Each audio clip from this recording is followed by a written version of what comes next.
Morning, everybody. Thank you for joining us. I'm Lisa Lean-Mager with the California Natural Resources Agency. With the 2020-21 water year closing today, we wanted to provide an update on drought conditions, what we're seeing today and what we're anticipating and planning for next year.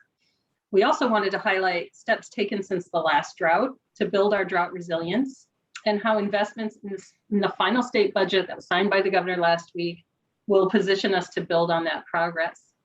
So we'll have some short presentations by leaders of several state agencies, and then we'll kind of turn it over to questions from reporters. So at this time, I'm going to go ahead and turn it over to Natural Resources Secretary Wade Crowfoot to kick us off.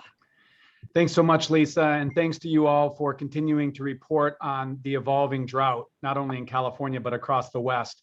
As Lisa mentioned, our goal today is to really give an update as we end this water year and in the beginning of October, move into a new water year and let you know where things stand with the drought, what's happening, and what we should look forward to in coming months. So I'm going to share some broad context, and then I'll turn it over to other colleagues to get into more details. So as we all know, drought is part of California's natural environment, but is now supercharged by accelerating climate change. Record high temperatures both this winter and spring meant about an 80% reduction in the amount of snow and water that flows into our reservoirs from what we anticipated based on a century of historic records. Those high temperatures meant that more of our melting snow in the mountains either was absorbed into very dry soils or evaporated into the air. This now, in the second year of this drought, creates conditions on par with 1976 and 77, which is one of the driest years in historical record with very low reservoir levels. The same conditions, these bone dry soils and vegetation and record temperatures, is also what's obviously fueling catastrophic wildfire that we've been experiencing over the last couple of years. So where do we stand with the drought and its impacts on communities and natural places? Conditions across California differ, but are growing worse. Now, as you recall, in the spring, we took action based on some very acute water shortages in certain areas, such as the Russian River watershed, which was the first to experience really acute problems. Since that time, we've been providing focused emergency support to that part of California, but several other parts of California and communities that are experiencing water shortages.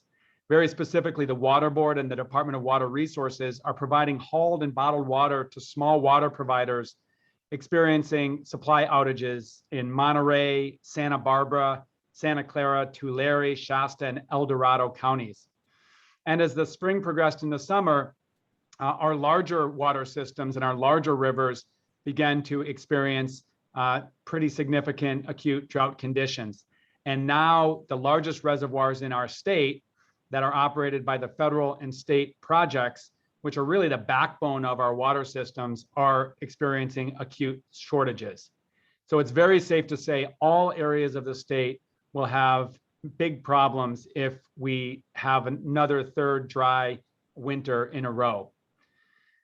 This extreme heat, the drought, is putting stress not only on certain communities and parts of California, but also the natural environment as well, and particularly our iconic Chinook salmon species. Streams across the state are growing warm and disconnected.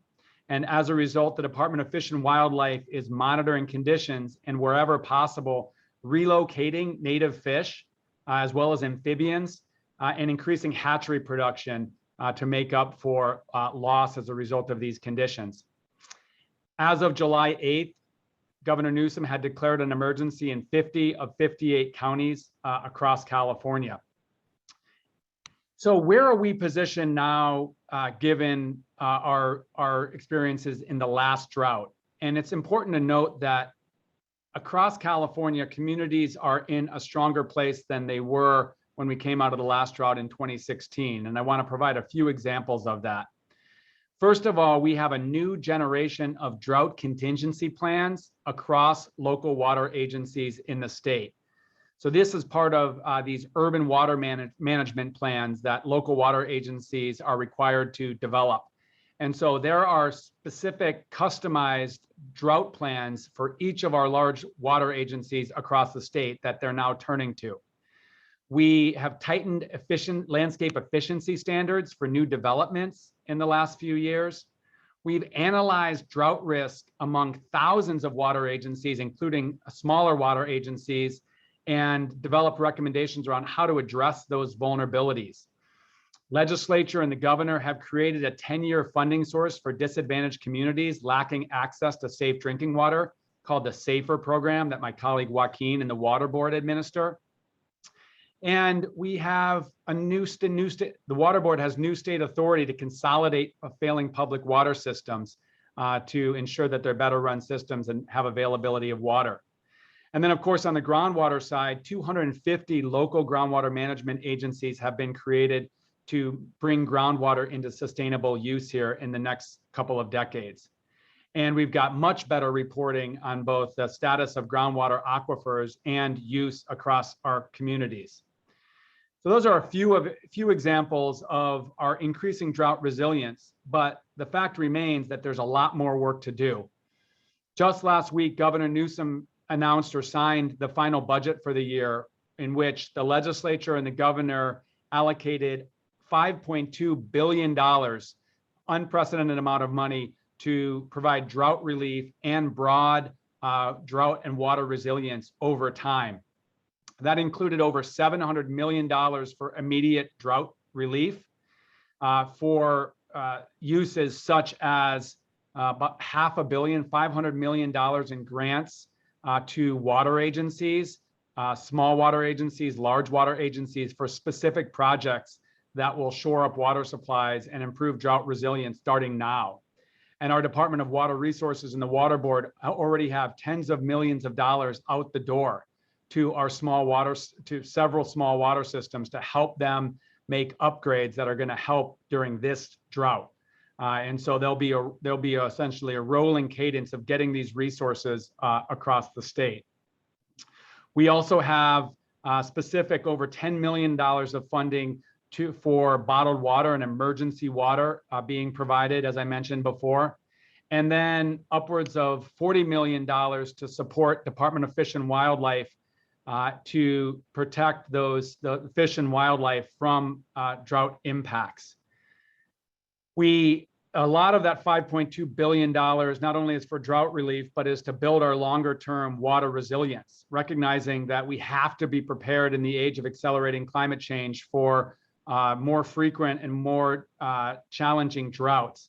And so we have, thanks to the legislature and the governor, $1.3 billion for drinking water and wastewater system upgrades, $200 million to expand water recycling and clean up groundwater basins, $180 million to implement the Sustainable Groundwater Management Act. In other words, help replenish our aquifers, including projects to get winter flood flows into those aquifers, $100 million to improve the amount of flow through our streams and rivers for the benefit of water quality and wildlife.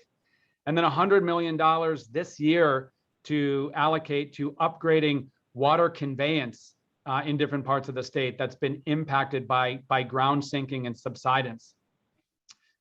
So while there's a lot of work happening among local water agencies and the state and our federal partners, we're asking obviously everyone across the state to step up by reducing their water usage by 15%. Regular Californians were the heroes of the last drought. And during the last drought, California communities reduced their water usage by over 20%. About 16% of water use reduction during that drought actually stuck. In other words, we are more water efficient than we were in the last drought.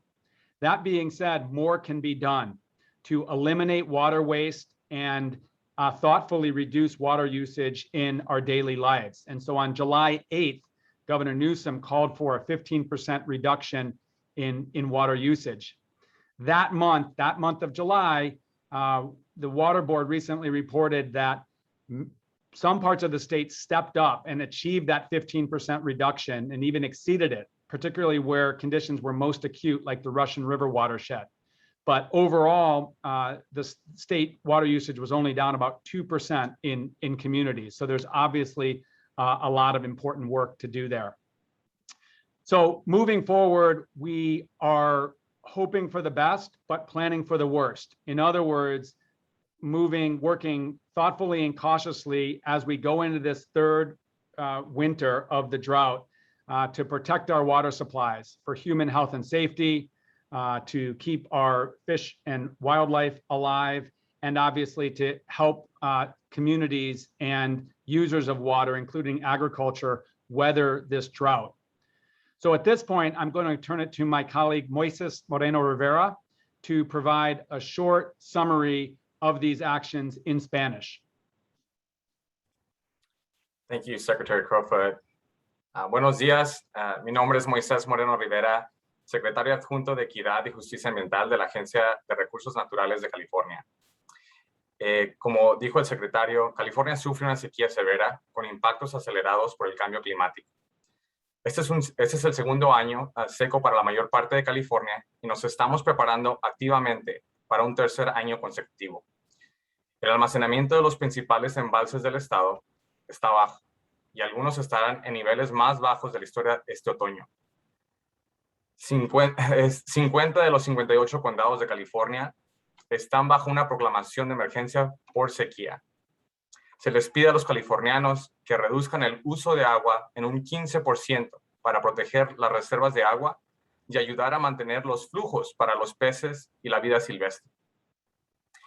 Hemos tomado muchas medidas para mejorar nuestro gestionamiento de agua desde la última sequía, pero tenemos más trabajo por hacer. El presupuesto final firmado por el gobernador Newsom financiará la mayor inversión en resiliencia climática en la historia del estado.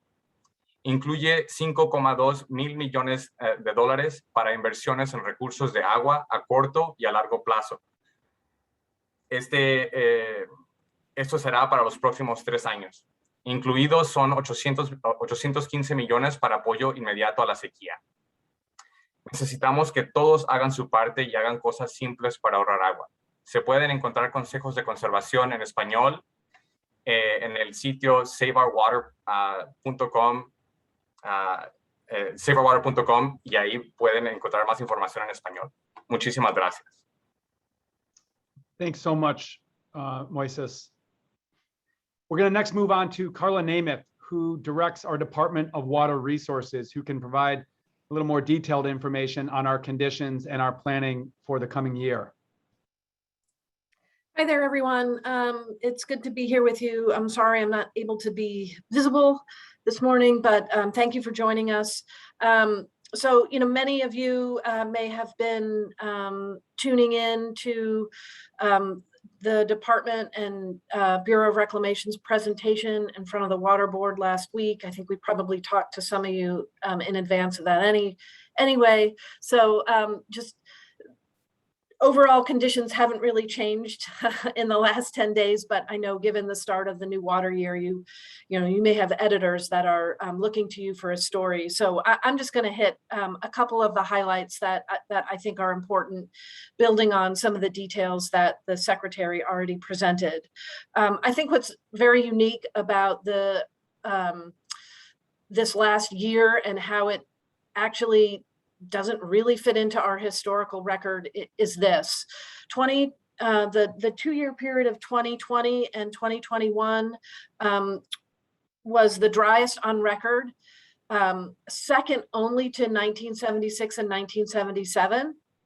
But what really happened behind the scenes was the manifestation of these high ambient temperatures and dry soil conditions. So while technically 1976 and 77 was actually drier than 2020 and 2021, what happened in our reservoirs, rivers, and streams was actually much lower than what happened in 76 and 77.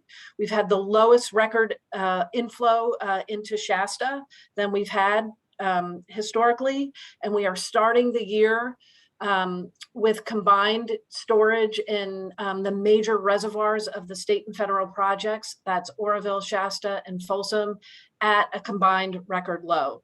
And that is very much driven by increasing ambient temperatures that are, when you look at the historic record, used to be exceptional. We're moving into episodic, and now, frankly, are very common when you really look at the record starting in about 2010. So that's the big difference here. That's what is unique and notable as we move forward into planning for this next water year. And I'll stop there. Thanks, Carla. Hello, everyone. My name is Joaquin Esquivel. I'm chair of the State Water Board. Glad to be able to be joining everyone here as well. Thanks for the time and looking forward to questions. So just to also be additive and not try to cover too much of what the Secretary and Carla have as well, I just want to first acknowledge that this summer has been difficult for a number of communities in California. I think of the work that we have been doing, particularly say in the Russian River, as somewhat of a model of the work we'll continue to need to do, but really at a larger scale here. If things remain dry, we continue to see similar challenges and circumstances in our watersheds. And that's going to be really a focus on local decision-making and supporting the good leadership that makes the difference truly through difficult circumstances here in the drought. In the Russian River watershed, we also had to enact curtailments. So the board will have to really administer the water rights system in a way that helps protect human health and safety and ensure that we implement the water rights system in a way here in drought that protects and ensures that our communities can manage through difficult times.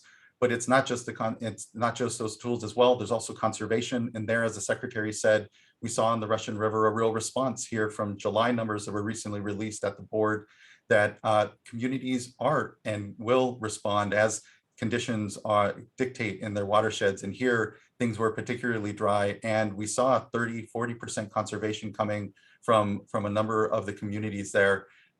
That has helped stretch communities through difficult circumstances this summer. It'll be an important tool, but it's also about the investments, importantly, that we can make to ensure that we're helping stretch through these dry times. And importantly, it isn't just about drought investments here in drought, it's also about flood investments, and is why the $5 billion here that are being invested into our water systems are so critical. The board is set to receive about $2.7 billion of that amount. $1 billion of it is for a rearage program to pay down water debt in the state of California. Proudly, the board just last week adopted guidelines quickly here to make sure that we are enacting that before the water shutoff moratorium is set to end then at the end of December. So we're really looking to make sure we're supporting systems that have had to be stressed not just by drought, but also COVID and other challenges here and economic downturns as well.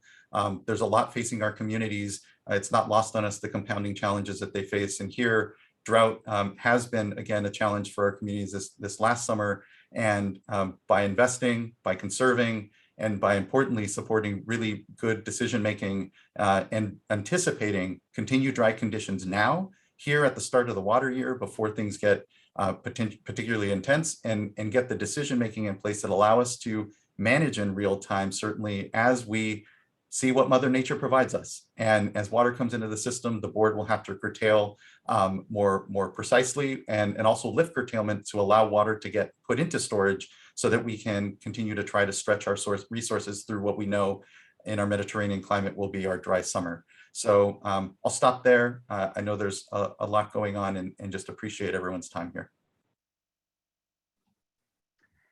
Thanks, Chair Esquivel. Thank you, everyone, for your time today.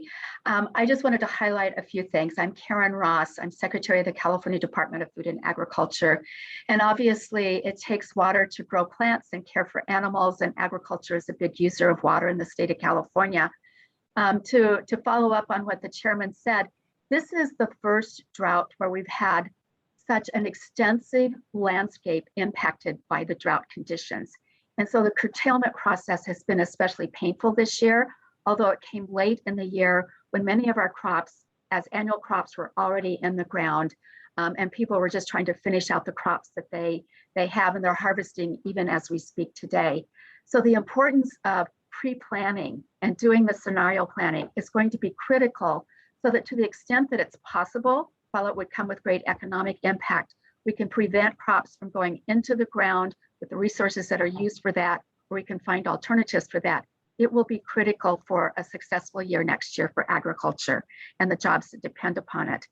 The budget that was passed earlier this year cannot buy rain or snowpack to fill our reservoirs, but it is, from an agricultural perspective, a critical asset to be able to invest in our systems to improve our resiliency and our ability to survive from one drought to the next, and to be able to capitalize on those years when there will be atmospheric rivers that bring those flood flows that will allow us to do the recharge of our groundwaters. This is the first drought that we've suffered with the implementation of the Sustainable Groundwater Management Act. And there are some districts that have also made growers aware of what their limitations on groundwater pumping will be, and we expect that to continue. I personally have been traveling around the state. I have seen almond orchards that have been pulled. I've seen wine grape vineyards that have been pulled. And so agriculture is adapting. There's a couple of programs I want to call out in particular. We're so grateful for that $5.1 billion investment for drought resiliency to really improve our ability to survive drought. One is for our on-farm water use efficiency program. Agriculture over the last decades has made a significant improvement in their use of water and water use efficiency. We've decreased our overall water applied rate by 14%, but we're putting it into a more productive crop per drop. So we've increased our productivity by 38%. Our on-farm water use efficiency program is improving that technology and that ability to use every drop as precisely as possible with no runoff, no waste. The budget proposes $50 million for this year, $50 million for next year for that on-farm water use efficiency program that is saving water, reducing energy use, and reducing greenhouse gas emissions. The budget also includes an additional $165 million over the next 2 years for our Healthy Soils program. Many people scratch their head and wonder what that has to do with drought resiliency and climate resiliency, with this ability to draw down carbon, reduce greenhouse gas emissions with our practices, and sequester carbon, builds up that soil organic matter and dramatically improves the water holding capacity of our soils. We have to start thinking about how we have plant available moisture at the root zones to be able to survive drought. And we know that our Healthy Soils program can improve that process. I also need to call out, we have a great partnership with the federal administration at this time, and the United States Department of Agriculture has some programs that have been made readily available to our farmers and our ranchers, especially for our ranching communities. We've already seen herd sizes that are being reduced. We've seen requests for emergency grazing allocations and assistance with forage and water hauling that's happening throughout our rangeland systems. And just yesterday, USDA announced an additional $500 million that's available for those Western states that are being impacted by drought. I have a meeting bright and early tomorrow morning with our partners at the Natural Resource Conservation Service to see how we can take our programs that have been funded by the budget that's been passed by the legislature and signed into law by the governor to really leverage federal and state dollars to do the maximum good on the landscape throughout agricultural regions in California. With that, I want to thank you all for your attention. Happy to answer any questions today or later, and I'll turn it over to Lisa to see if we have any questions from you all today. Thanks for your attention. Thank you so much, Secretary Ross. James, would you be able to just kind of let folks know the way we want to run through questions and how they can raise their hand? Yeah, there's the raise your hand function in Zoom. You should be able to raise your hand and we'll call upon you. Also, if you actually dialed in, if you press #2, you can raise your hand there too. And then Lisa and me will call upon you to unmute yourself once we're ready to take your questions.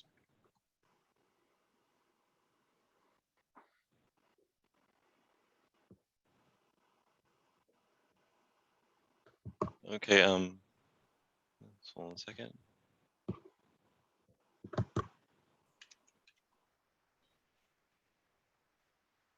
Adam Beam, you should be able to unmute yourself and ask your question.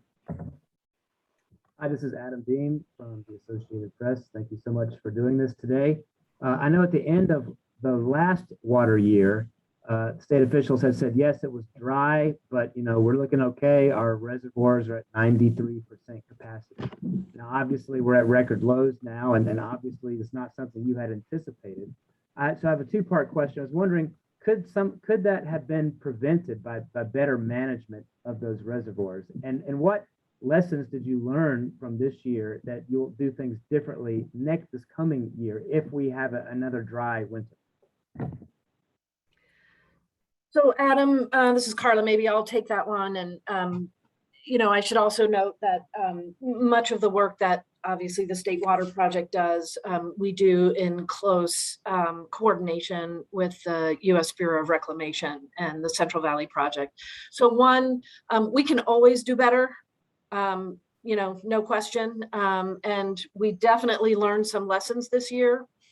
I think what is some of the fundamental takeaways. So let's remember we had 70% snowpack on April 1st. That is traditionally, for all practical purposes, when we frankly call the water year. We have to do some post-processing, but typically what we do is, we go up to the Sierra and we do our final, snow measurement. It's a big deal. We've got the press there every year, and that's, when we understand where the water year is. But we went from 70% snowpack to basically no snowpack, really within about six to 8 weeks. And that has never happened before. That the spring period was definitely the driest and warmest on record.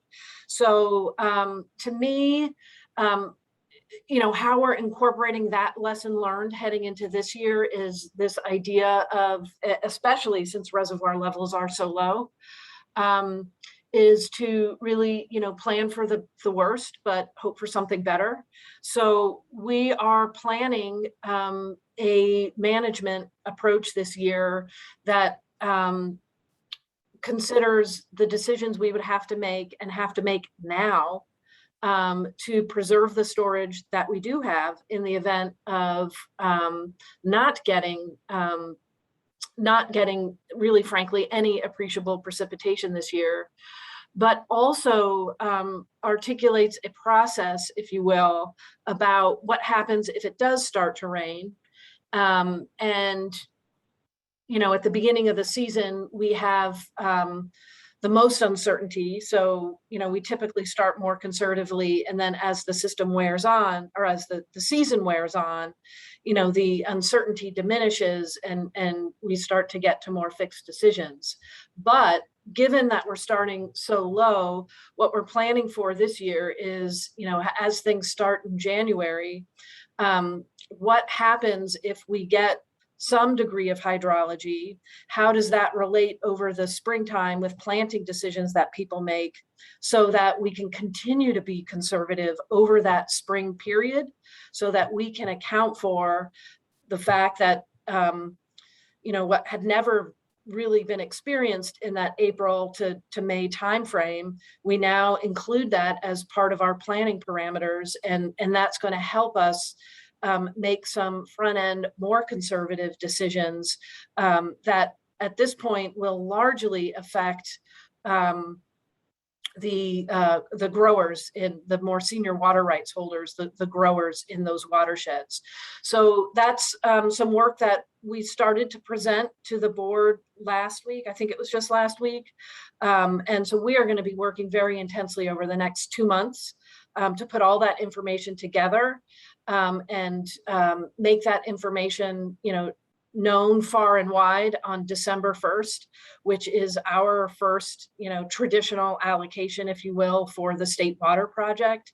And Reclamation, has agreed to join us on an earlier schedule and a more intensive schedule around communicating on allocations early in the season, really all the way up through the May and June timeframe to capture what we saw last year.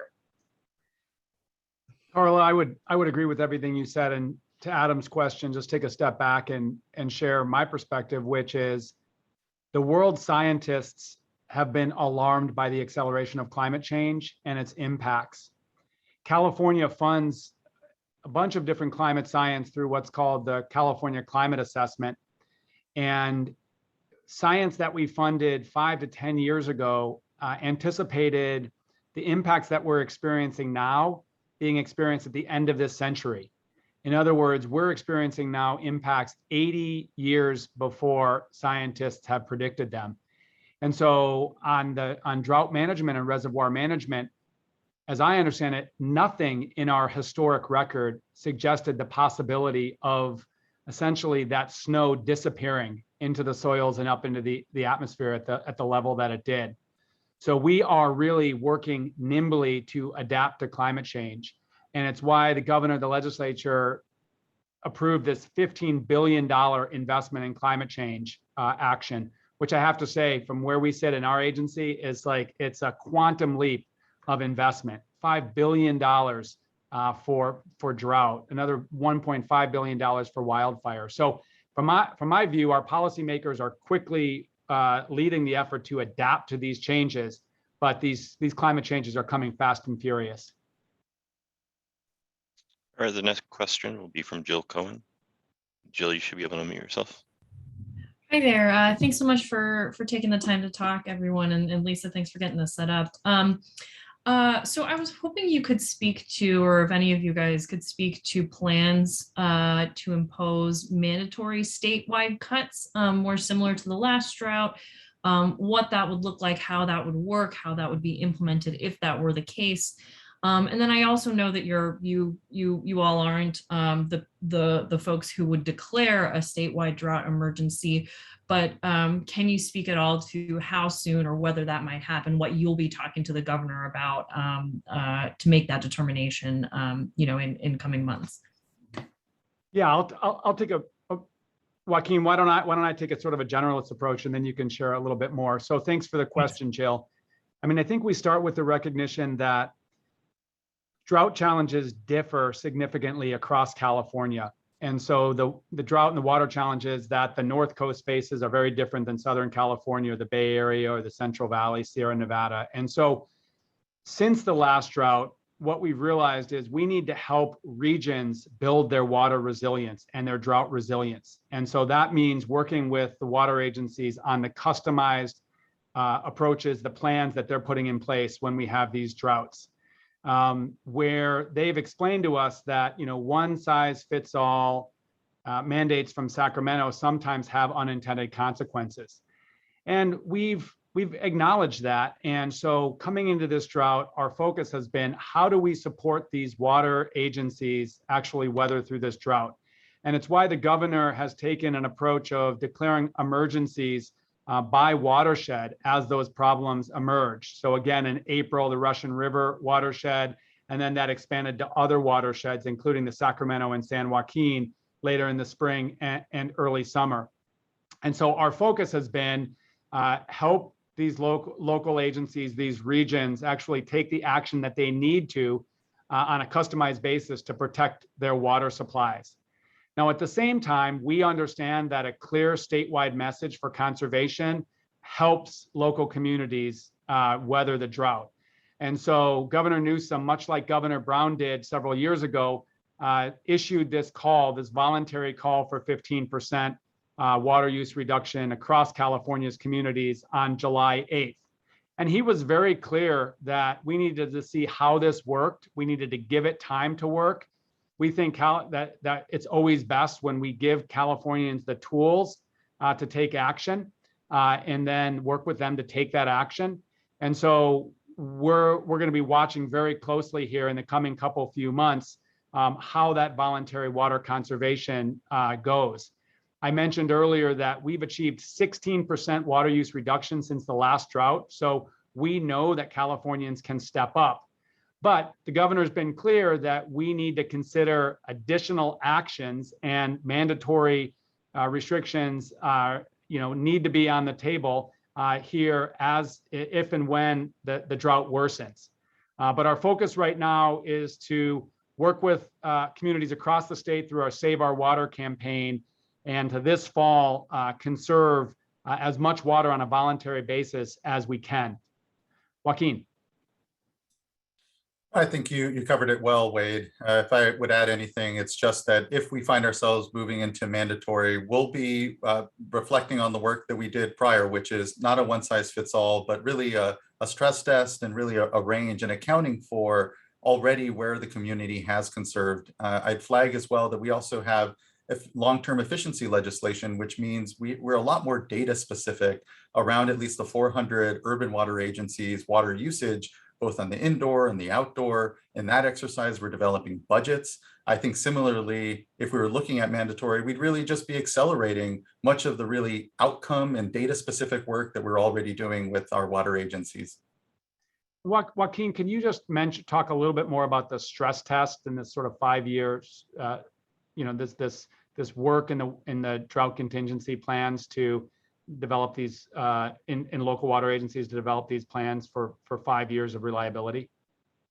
Yeah, for our 400 urban water agencies, and important to note that the Water Board oversees nearly 3,000 water agencies in the state of California. So these are just our largest, usually more well-resourced agencies, but thankfully through the leadership of the legislature and the California water agencies generally, they have now a requirement for a water shortage contingency plan and a urban water management plans.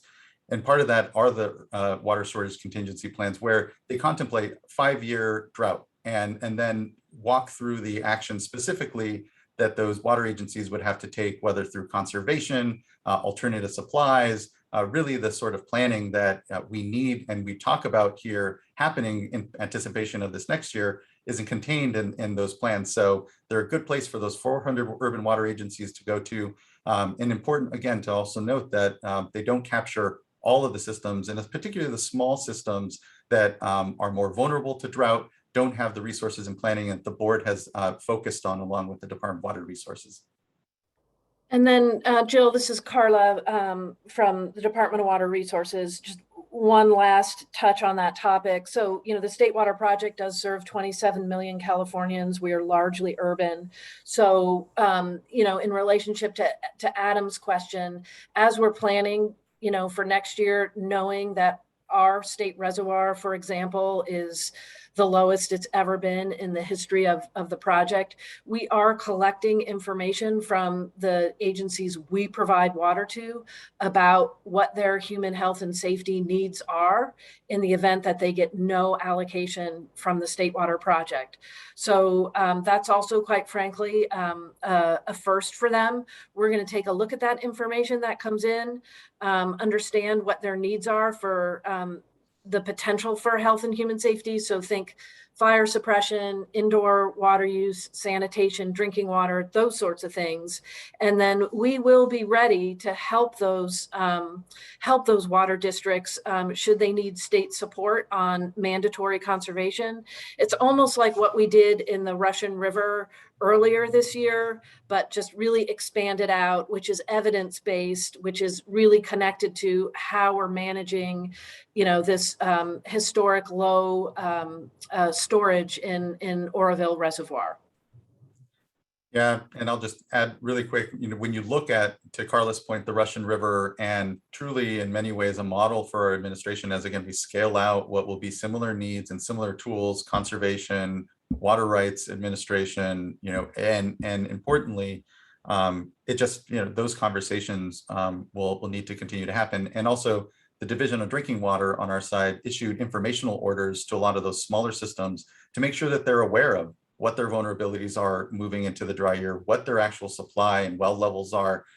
Sometimes, again, these are small systems, short staffed, that isn't necessarily happening. So the state is here to support that good decision making at that local level through our various tools.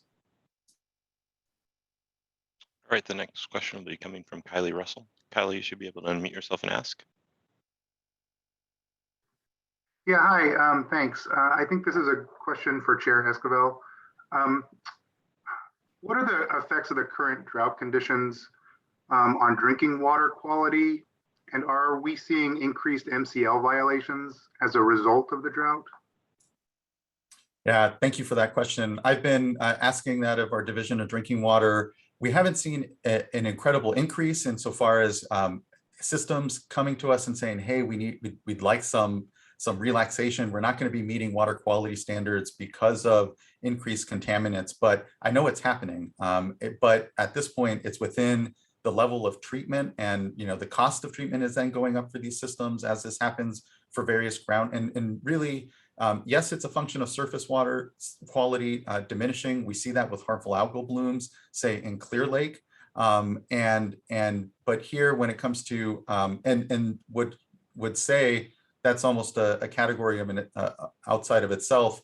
The thoughts that, or the sort of concentrating of contaminants in groundwater, leading then systems to need relief outside of harmful algal blooms, I'll say I haven't seen as huge of an increase. We can get some specific data though, and make sure that that's something that we're reporting out on, including the dry well tool that I know DWR has. That's a data point for us to understand, what communities are running out of water. But on the water quality side, we've been tracking the HABs challenges that this drought is presenting for a number of communities more than say the general pollutant concentrates of water quality that can also happen, and we know does because of the recent USGS study that the board did, where nitrates particularly show a further concentration. Again, at this point, I think a lot of that concentration is really just being treated and is being captured by then just increased treatment, and not necessarily leading to systems coming to the board and asking for relief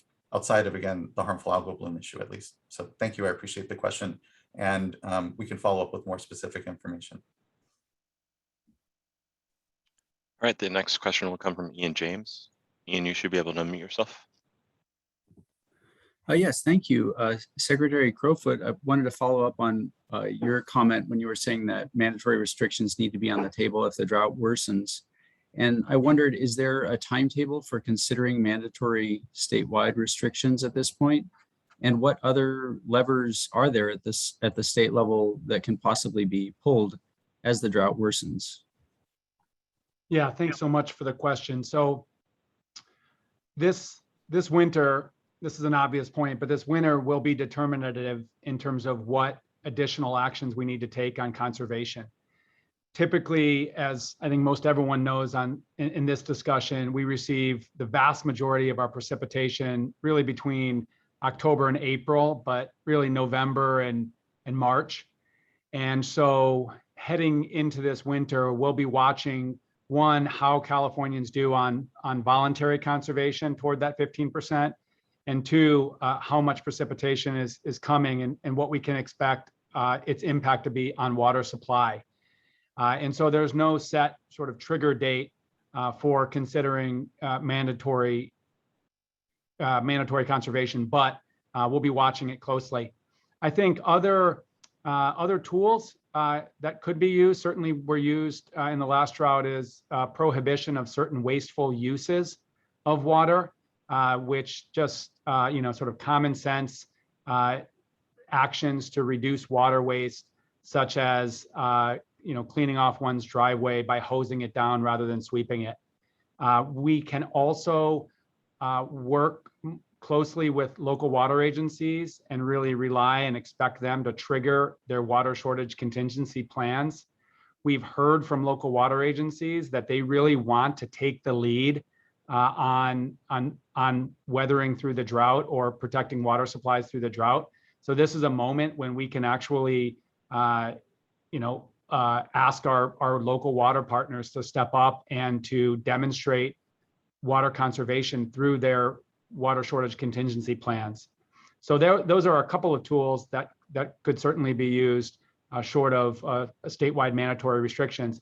I also want to just acknowledge Joaquin's point that while sometimes the mandatory restrictions were characterized in the last drought as a one-size-fits-all, actually, as I recall, they were based on a stress test that local water agencies performed. And if they could show that they had an adequate amount of water for a certain number of years, then that mandatory wouldn't necessarily apply to their local water agency. So there's, as Joaquin mentioned, there's ways of considering statewide mandatory reductions that take into account varying water conditions.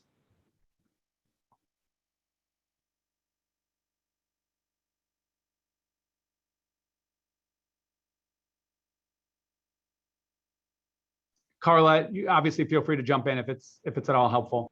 Yeah, sure. Hi, Ian. How you doing? Yeah, I think, where this definitely comes into play, of course, is the State Water Project provides 30% of Southern California's water supplies. They also have imported water supplies from Colorado, which are strapped. And then, if you're the city of LA, you have your water supplies coming from the Eastern Sierra. And so, all of those systems are experiencing the same very intense drop off from precipitation and snowpack to actual inflows into reservoirs and therefore available supplies. So I think from the mandatory perspective, we do want to understand what's coming from Metropolitan relative to their needs if the State Water Project is at a zero allocation, and then work with them from there on conservation and whether or not it needs to be voluntary or move to mandatory. As a general matter, it takes a while for those kinds of programs to spin up, especially now. We don't have the flex in the system that we did when we had droughts in the 90s or even in the last drought where, you can make some adjustments. You can give a call and see that reduction happening because some of that reduction has carried forward into permanent. So, everything left on the table takes a little more oomph, a little more pre-planning. I think the obvious place is really this outdoor water use. And so what we want to be doing over the course of the next couple of months, as we're doing this sort of massive scale planning on the State Water Project side, is working with those urban agencies and working with Southern California water districts to beef up their plans and projects and programs so that when we get to a dry January or we start to see, again, this repeat of ambient high temperatures, they can really move on a dime to implement those programs, which, this year was just a year where it felt like we were, quite frankly, always behind these conditions and we were just trying to catch up. And so I think you're going to see a lot more robust, intense, that next leap in conservation ethic. Whether or not that needs a mandatory push to make it happen, I think remains to be seen. But those are conversations we're having, and it is definitely on the table as a tool. But we need to take advantage of this time, where people aren't really using the same amounts of outdoor irrigation as they are during peak warm spring, summer months, because that's where it's going to come from. All right, the next question will come from Brad Hooker. Brad, you should be able to unmute yourself and ask your question. Hi, yeah, that's a good segue actually, because I wanted to ask about the Colorado River. There's more than $200 million that's being invested into the Salton Sea.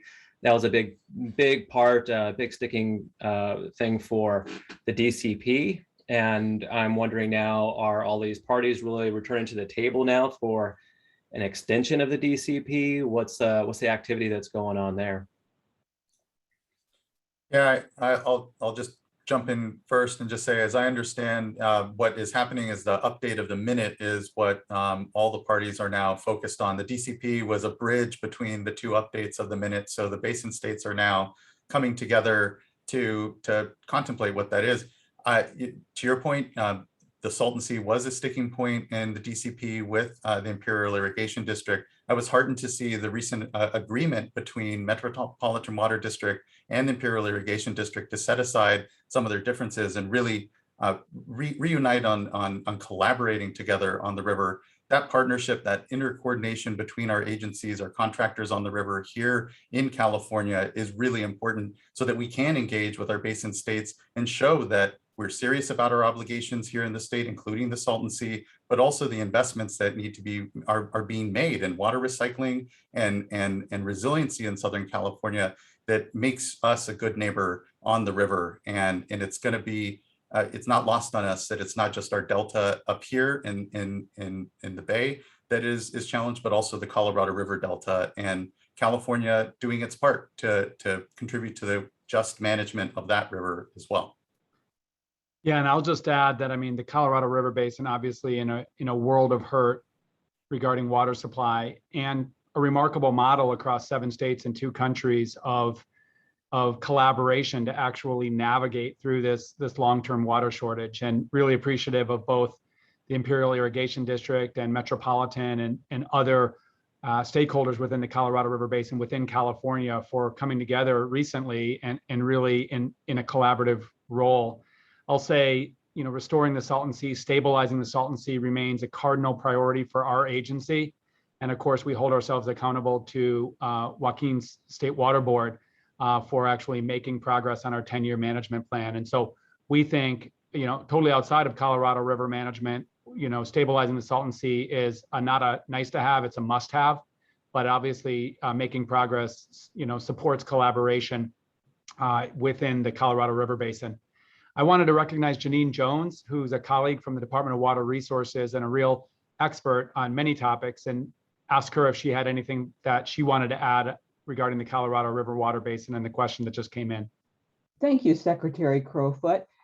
So actually the basin states have been already working internally amongst themselves to gear up for the revisions to the existing interim shortage guidelines. The existing guidelines, which were adopted back in 2007, when we thought that the risk of a kind of shortage declaration that we're now seeing was quite remote. They will persist through 2025 for water operations in 2026, and the guidelines require that a new version be adopted for time after that.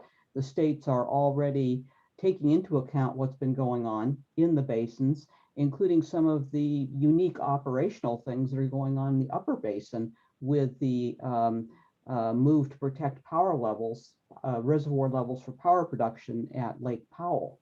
So a lot of discussion going on now, and clearly, as Director Namath had said, with respect to the immediacy of what we learned in the last drought in California, we're seeing the same kind of lessons on the Colorado River system, with drought impacts being much worse than were expected back at the time the existing guidelines were negotiated.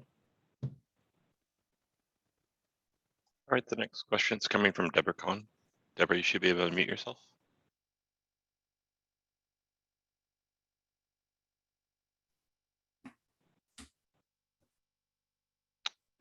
Sorry. Deborah. Sorry. Okay. Okay, sorry. I just thought I would ask about the new Save Our Water ad campaign. Just in the absence of any mandatory conservation, do you have any metrics for how much conservation you hope it will achieve?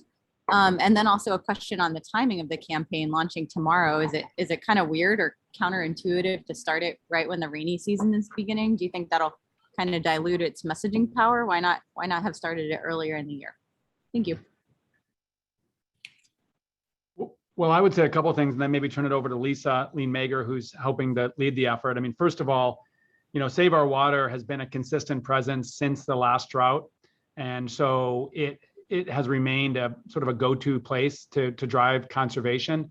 That being said, we recognize that providing it resources to do more paid media is really important. And obviously that was a priority for the budget that recently passed. And so we're focused on essentially putting a rocket booster on Save Our Water through the recently approved funding to actually continue to build awareness across the state, and look forward to you know, that being productive. Lisa. Yeah, thank you, and thanks, Deborah. I know you were chatting with DWR folks about this earlier in the week too, and so we did have, you know, sort of some baseline. Oh, Lisa, you went on mute. Sorry about that. So we did have some funding, baseline funding from the previous budget, and now, as Secretary Crowfoot just said, the new budget had additional resources that we are now, you know, getting up and running with a rebooted campaign, if you will, and you know, really lots of partnership happening with local water agencies as well. Now with Metropolitan Water District and water districts in the Bay Area and in the North Bay also getting up and running. So I think, you know, from the timing standpoint, you know, we really did need a little bit of runway to get up to speed with the new funding and roll out new creative. So what you're going to be seeing now, it will reflect that. And yeah, we're happy to keep you posted as things roll out, Deborah, going forward. Thanks.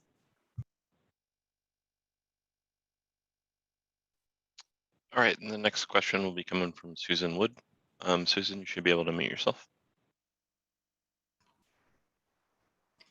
Hi, thanks so much for having this. This is so important. I've been talking to a number of folks leading up to this conference, and what I'm hearing from farmers, farm bureaus, ag commissioners, whatnot is, yes, they're all in agreement. Yeah, we're behind the 8 ball. And $15 billion is a lot of money. So I have a couple of questions. What they'd like to know is, what about, it's great now, to get us jump started. What about 5 years from now? Can we hold the kind of consistency and commitment? And then secondly, we're wondering about, since I am working for a business publication, what incentives are there for business? Because I think we're all in agreement that it's all hands on deck with this thing. I mean, really. I'm sure that you would all agree in your different agencies that it's going to take private citizens, at least hearing from, I don't know if you've heard of zero footprint, but as it pertains to climate, and I see Karen nodding her head, yes, for the ag people, they're actually wanting to implement programs that would get, say, Joe Blow, private citizen involved. Hey, here's a surcharge on your restaurant bill. If you want to help save the planet, put your money here. We'll funnel the money to farmers who have just need the money desperately because, especially in the wine country, we've got,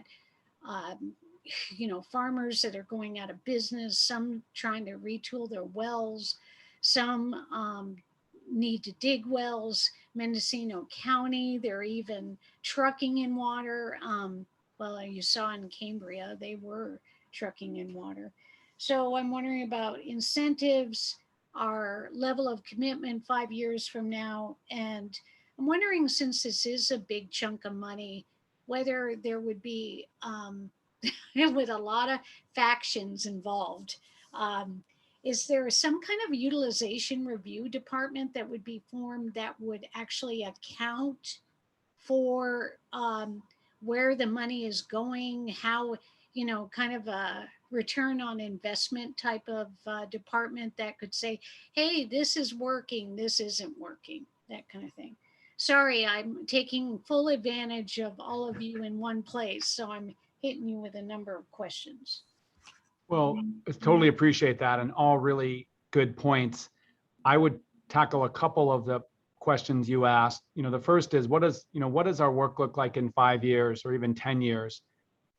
We all, I think, between the legislature and the governor and the state agencies, recognize that climate change is accelerating, and it's going to mean that these types of droughts are more frequent and longer lasting. And so we have to build our drought resilience across the state. And that's the reason why over 2 years ago, Governor Newsom directed our agencies to develop the water resilience portfolio.